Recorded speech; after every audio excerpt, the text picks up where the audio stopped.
Hi అండి, welcome to enlightening stories Chaitanya Savanthi channel from Kusumakumari J at Kusma 997.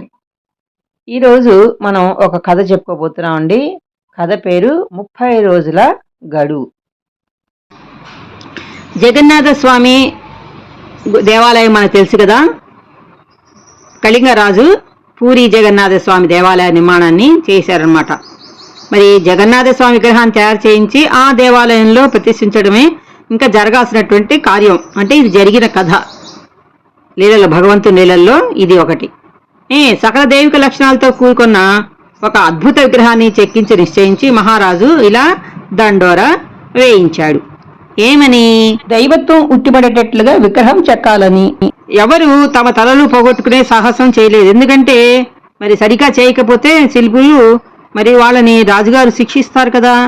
మరి చక్కగా చేస్తే ఆ విగ్రహానికి చెక్కినటువంటి ఆయనకి, శిల్పికి బంగారు కాసులు పారితోషికంగా ఇస్తారు. మరి ఇలాంటి విగ్రహాన్ని చెక్కడానికి ముందుకు వచ్చే శిల్పులు గమనించండి, విగ్రహం మహారాజు గారికి తృప్తి కలిగించకపోతే ఆ శిల్పి తల మరుక్షణం ఖండించబడుతుందని దండోరా వేయించారన్నమాట. అందుకని ఎవరూ సాహసం చేయట్లేదు. ఒక ఇద్దరు శిల్పులు మాత్రం మాట్లాడుకుంటున్నారు. ఏమయ్యా వరగుణ, 10,000 బంగారు కాసులట, నీవు ప్రయత్నించరాదు అన్నాడు తన పక్కనే ఉన్న వరగుణ అనే ఆయనతో. ఓ సుమంత్ర, నానా అంటే ఆయన పేరు సుమంత్ర అన్నమాట, అడిగిన ఆయన పేరు. నాకు ఆ కానుకలక్కర్లేదు, నా మెడమే తల ఉంటే చాలు అని ఇలా వాళ్ళ సంభాషణ కొనసాగుతోంది. ఊళ్ళో ఉన్న శిల్పులందరూ కూడా అలాగే మాట్లాడుకోవరు, సాహసం చేయట్లా. ఇలా ఉండగా చాలా రోజుల తర్వాత ఒక వృద్ధ శిల్పి మహారాజు ఆస్థానానికి వచ్చాడు. వృద్ధుడు అని తెలుసు కదా, ముసలి ఆయన అన్నమాట. జగన్నాథ స్వామి శిలను ఆ స్వామియే సాక్షాత్తు మీ ముందు సజీవంగా నిలబడి ఉన్నట్లు సర్వాంగ సుందరంగా దివ్యత్వం ఉట్టుబడేటట్టుగా నేను చెక్కుతాను అని చెప్పటం జరిగింది. అయితే ఒక నిబంధన అని ఈయన చెప్పాడు. ఈ వచ్చిన ముసలాయన. రాజుగారు అడిగారు, ఏమిటది అని. ఏమీ లేదు రాజుగారు, అదేనండి నిబంధన విధించారు కదా, సరిగా చెక్కకపోతే వాళ్ళకి మరణ శిక్ష ఉంటుందని. మరి అలాగే మీకు ఒక నిబంధన ఉన్నట్టే నాకు కూడా ఒక నిబంధన ఉంది. 30 రోజుల్లో శిలను చెక్కించి ఇస్తాను, కానీ ఆ 30 రోజులు దేవాలయ ద్వారం బంధించి నా పని నన్ను చేసుకునివ్వండి. ఆ గడువు మూసే వరకు మీరు కానీ మీ అనుచరులు కానీ ఏ కారణం చేతనైనా దేవాలయ ద్వారం తెరిచి లోపలికి రాకూడదు అని చెప్పారట. మరి విచిత్రమైన షరతు. అలాగే వాగ్దానం చేస్తున్నాను, విగ్రహం నాకు నచ్చని పక్షంలో నీ తల ఎగిరిపోతుంది అని రాజుగారు చెప్పారు. ఇద్దరు షరతులు పెట్టుకున్నారు, అంగీకరించాలిగా. సరే అని మొదలు పెడుతున్నాడు పని. ఆ శిల్పి తన పని తను చేసుకోబోతున్నాడు. అలా పోతూ ఉంటే అన్ని ద్వారాలు బంధించేయమన్నారు కదా, బంధించేశాడు రాజుగారు. కానీ లోపల నుంచి పెద్ద పెద్ద ధ్వనులు వినిపిస్తున్నాయి. ధూమ్ ధూమ్ ధూమ్ ధూమ్ ఢడాల్ ఫటీర్ అని ఇట్లా సౌండ్లు వినిపిస్తున్నాయి. అయితే మహారాజుకి చెప్పారన్నమాట, వెళ్ళి వీళ్ళు ఉంటారు కదా సేవకులు, వాళ్ళు వెళ్ళి చెప్పారు, మహారాజా లోపల నుంచి చాలా శబ్దాలు వినిపిస్తున్నాయి, 5,000 10,000 మంది పనిచేస్తున్నట్టుగా ఉంది, చేసే పని ఒక్కడే కదా, అంత చప్పుడేంటి, అయినా శిరచెక్కుతున్నాడా లేకపోతే మనం నిర్మించిన దేవాలయాన్ని అంతా ధ్వంసం చేస్తున్నాడా అనే అనుమానం మాకుంది అని విన్నవించుకున్నారు. అయితే మరి రాజుగారికి ఒక ఇది పెట్టాడు కదా, నిబంధన పెట్టాడు కదా, కండిషను, 30 రోజుల వరకు దేవాలయ ద్వారం తెరిచి ఉండటానికి వీలు లేదు అని, ప్రవేశించే ఇది కూడా ఎవరికి లేదు అని మరి వాగ్దానం చేసి ఉన్నాము. మరి ఇప్పటికి 10 రోజులు మాత్రమే అయ్యింది, మరి ఇప్పుడు ఎట్టా ఓపెన్ చేస్తాం మనం, మరి ఆయనకి మనం కండిషన్ పెట్టినట్టుగానే ఆయన కూడా పెట్టాడు కదా అని చెప్పాడు రాజుగారు అందరికీ. ఆ సేవకులకు కానీ మంత్రివర్యులు ఇంకా మిగతా వాళ్ళు కూడా ఉంటారు కదా సభలో సభ్యులు, వాళ్ళందరికీ కూడా చెప్పటం జరిగింది. ఆ తర్వాత మళ్ళీ 10 రోజులు గడిచింది. దేవాలయం నుంచి వస్తున్న పిడుగుపాటం లాంటి భయంకర ధ్వనులు నగరాన్ని ప్రతిధ్వనిస్తున్నాయి, మారుమోగుతున్నాయి అన్నమాట. నగరం అంతా కూడా ప్రజలకు భయం వేస్తోంది, భయకంపితులైపోయారు. మహామంత్రి ఏమో రాజుని కలుసుకుని ఇలా చెప్తున్నాడు, మహారాజా, దేవాలయంలో ఉంటున్న శిల్పి దేవుని శిలను చెక్కడం లేదని అభిప్రాయం.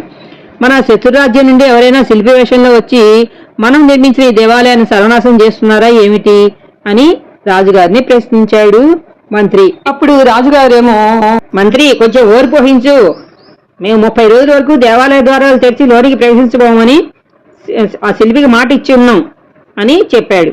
ఇలా వారి కొన్నాళ్ళు ఆ శబ్దాలు అలా సాగుతూనే ఉన్నాయి. రోజు లాగానే ఆ రోజు కూడా అర్ధరాత్రి వేళలో బాగా చప్పుళ్ళు వినిపిస్తున్నాయి అన్నమాట, పిడుగు లాంటి చప్పుళ్ళు అంతఃపురం అంతా కూడా వినిపిస్తున్నాయి. రాజుగారు అనుకుంటున్నాడు, ఏమిటి అర్ధరాత్రి వేళలో కూడా శిల చెక్కుతున్నాడా అని ఆలోచిస్తున్నాడు. ఏం చెయ్యాలి ఇప్పుడు అని మంత్రిని పిలిపించాడు. మంత్రి, వెంటనే దేవాలయానికి వెళ్ళి లోపల దీపం వెలుతురు కనిపిస్తోందేమో చూడు అని చెప్పాడన్నమాట. అంటే లోపల దీపం ఉందా లేదా, వేరే ఏమన్నా సౌండ్ చేస్తున్నాయా అనేది, మనుషులేనా భూతాల ఏమిటో మనం తెలుసుకోవాలి అనే ఉద్దేశంతో. మంత్రి, మహారాజా నేను ఆ విషయం పరిశీలిస్తూనే ఉన్నాను, లోపల ఒకే అంధకారం, అంటే దీపం ఏది వెలుతురు లేదు, నేను అబ్జర్వ్ చేస్తున్నాను. కానీ శబ్దాలు మాత్రం భయంకరంగా వస్తున్నాయి. ఉదయం దేవాలయం తలుపు బద్దలు కొట్టి లోపల ఏం జరుగుతుందో చూడాల్సిందే. ఇప్పుడు రాత్రిపూట వెలుతురు కూడా లేదు కదా, మనకేమీ అర్థం కాదు అని చెప్పాడు. అంతే. తర్వాత అది అప్పటికి 21 రోజులు మాత్రమే అయ్యిందనమాట. మరి కానీ నాకు భయంగాను ఆందోళనగాను ఉంది. రేపు దేవాలయ ద్వారాలు విరగొట్టి లోనికి వెళ్ళి చూద్దాము అని చెప్పారు మంత్రివర్యులు రాజుగారికి. రాజుగారు కూడా అదే అనుకున్నారు. సరే, రేపు తెరిచి చూద్దాము దేవాలయాన్ని అనుకున్నారు. మరుసటి రోజు ద్వారభట్లు దేవాలయ ద్వారాలు పగలగొట్టారు. మహారాజు సైన్య సమేతంగా లోనికెళ్ళాడు. అక్కడ ఆయన ఊహించినట్టు ఆలయం ధ్వంసం చేయబట్టలే, కానీ మరి ఆ శిల్పి ఒక శిలను చెక్కుతూనే కనిపించాడు. వెంటనే అడిగాడనమాట, ఓ మూఢశిల్పి, నువ్వు చెక్కుతున్న అందమైన విగ్రహం ఏది, ఇదా నువ్వు చెక్కేది అని హేళనగా అడిగాడు. అంతే. మహారాజా, మీ మాట మీరు నిలబెట్టుకోలేకపోయారు. 30 రోజులు ముగిసే వరకు మీరు లోపల అడుగు పెట్టరాదన్న షరతును మీరు పాటించలేదు. ఈ రోజుతో 21 రోజే కావస్తోంది. మహారాజా, జగన్నాథుని నిజమైన స్వరూపాన్ని దర్శించడానికి కేవలం 30 రోజులు కూడా ఓపిక పట్టలేకపోయారు మీరు అని చెప్పాడన్నమాట, అడిగాడనమాట రాజుగారిని ఆ శిల్పి. మహారాజుగా సిగ్గుతో తల వంచుకున్నాడు. పిడిలాంటి ధ్వనులు అంత పెద్ద పెద్దగా వినటంతో ప్రతిరోజు భయపడిపోయాను అన్నాడు రాజుగారు. నిన్ను పరీక్షించడానికి అలాంటి ధ్వనులు నేను సృష్టించాను. భగవంతుడు ఎలా సర్వాంగ సుందరమైన గ్రహాల్లో నెలకొని ఉంటాడో అదేవిధంగా కురూపుగా ఉండే గ్రహాల్లో కూడా ఉంటాడు. నేను చెక్కిన ఈ కళావిహీన విగ్రహమే ఇక ఈ దేవాలయంలో ఉండుగాక. భగవంతుడు అంగహీనుల్లో కూడా విరాజిల్లుతాడనే సత్యాన్ని ఈ ఆలయ దర్శనానికి వచ్చేవారందరూ గ్రహింతురుగాక అని ఆ శిల్పి చెప్పాడు. పరీక్షను శిల్పి అచ్చటి నుంచి అంతర్ధానమే సాక్షాత్తు జగన్నాథ స్వామిగా అందరికీ దర్శనమిచ్చాట. ప్రభో జగన్నాథ, ఈ అలుపున అజ్ఞానాన్ని మన్నించండి అని రాజుగారు జగన్నాథుని వేడుకున్నారు. ఆనాడు అంతటితో ఆగిపోయిన ఆ విగ్రహమే ఇప్పుడు ఈనాడు అందరూ చూస్తున్నటువంటి పూరి జగన్నాథ ఆలయంలోని విగ్రహం. మరి చూసారా, మరి వేచి ఉండాలి. వేచి ఉండందే ఏమీ ఫలితం ఉండదు. తొందరగా కావాలంటే కుదరదు అలా పరీక్షిస్తూ ఉంటాడు మరి భగవంతుడు వచ్చి, వీళ్ళు ఎట్టా ఉన్నారు ఏమిటి అని. ఆ పరీక్షలో మనం సక్సెస్ఫుల్ కావాలి. పూరి జగన్నాథుని మొట్టమొదటిసారిగా చూసిన ఎవరికైనా కానీ ఆశ్చర్యం కలగక తప్పదు. ఎందుకంటే ఈ విగ్రహంలో చేతులు కాళ్ళు కనిపించవు, కానీ పెద్ద పెద్ద గుండ్రటి కళ్ళు కనిపిస్తాయి, కనురెప్పలు ఉండవు. ఈ విగ్రహం చూసి సాధారణంగా అందరూ అసాధారణమైన రూపంగా భావిస్తారు. రూపం వెనక ఎంత నిగూఢమైన కథ ఉందో చూశారు కదా. అర్థం కూడా స్వామివారు ఈ రూపంలో భక్తుడిని నిరంతరం చూస్తున్నాడు సందేశాన్ని మనకి ఇస్తుంది. క్షణం తీరిక లేకుండా సృష్టిని గమనిస్తూ ఆ దేవదేవుడు భక్తులను అనుగ్రహిస్తున్నట్లుగా భావిస్తారు భక్తులు. చూశారా మరి ఎంత విభిన్నమైనటువంటి రహస్యమైన స్వరూపం పూరి జగన్నాథుడిది. మరి దేవతా స్వభావాన్ని, శక్తిని, పాత్రను ప్రతిబింబిస్తుంది. మరి కళాత్మక ప్రతిభ మాత్రమే కాదు కదా, ఆయన దివ్య గుణాలు, లీలలు సందేశాలకి ప్రతీకగా నిలుస్తాయి కదా. ఇదే ప్రతి దేవతా స్వరూపం వెనక ఒక అంతరార్థం ఉంటుందన్నమాట. అలాగే ఈ పూరి జగన్నాథునికి ఉన్నటువంటి అంతరార్థం ఇది జరిగిన కథ. అంతేకాదండి, ఇక్కడ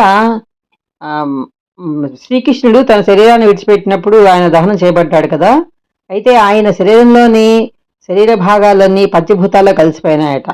కానీ ఆయన హృదయం మాత్రం ఇప్పటికీ సురక్షితంగా ఉందని, ఇక్కడ ఈ జగన్నాథ విగ్రహంలో ఉందని, నేటికి కొట్టుకుంటుందని కూడా భక్తులు నమ్ముతూ ఉంటారు. చూసారా ఎంతటి మహత్యము.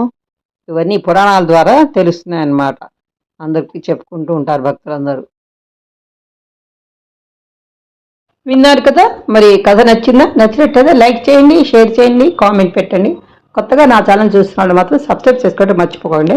చూస్తున్నానండి Chaitanya seventh channel, Kushbu Kumari J at Kusma 997. Keep watching my channel. We will meet again in the next video. Bye.